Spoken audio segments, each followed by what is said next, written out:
Лидерот на СДСМ Венко Филипче експресно ја прифати оставката на Рубин Земун од извршниот одбор на партијата. По неговата заедничка фотографија со председателот на Бугарската фондација Македонија Виктор Стојанов. Филипче верува во објаснувањето на Земун дека нивната средба во Софија била случајна и смета дека е добар потек неговото повлекување од партиските органи. Немав информации за средба, ја разговарав вчера со него, од кој излезе тоа по јавните мрежи, иако ми објасни дека е целосно случајна средба, немал никаква апсолутно намера. Јас сметам дека таква штета на партијата апсолутно не треба да се нанесува. Се случуваат ненамерни пропусти, но оставката ја сметам за одличен морален чин. Човекот едноставно не сака да прави терет на партијата, кој што ниту го заслужуваме, ниту пак има некаква суштинска врска и работа со тие состаноци.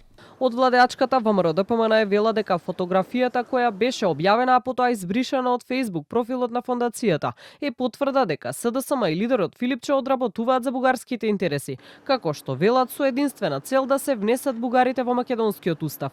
Филипче тврди дека овие обвинувања се пропаганда, а тој се залагал само за македонските позиции.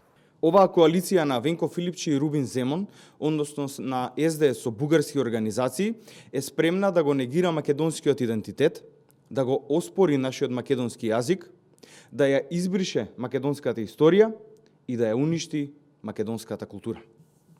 Ете со овие луѓе соработува или коалицира уценетиот Венко Филипче и неговата СДС. Јас лично и СДСМ ги застапуваме ексклузивно интересите на држава. Ги застапуваме македонските интереси. Интерес на државата е да се интегрира во Европската Унија. Уставните измени не се интерес на Бугарија. Бугарија е земја членка на Европската Унија. Членка на Шенген, членка на еврозоната, тие луѓе добро живеат. Као ова не се никакви и нечии туги интереси. Туги интереси. Се да не го направиме чекорот. И вистинското прашање е, чии интереси ВМРО застапува? Со тоа што не се прави чекора да се направат уставните измени и да се отворат преговорите за Европската Унија. Филипче и денеска го повика премиерот Мицкоски заеднички да ги изгласаат уставните измени со цел да се продолжат преговорите со Европската Унија и да ја споделат одговорноста за тој чекор. Тој повтори дека со овој повик неговата единствена намера е напредок на државата, а не учество во широка влада.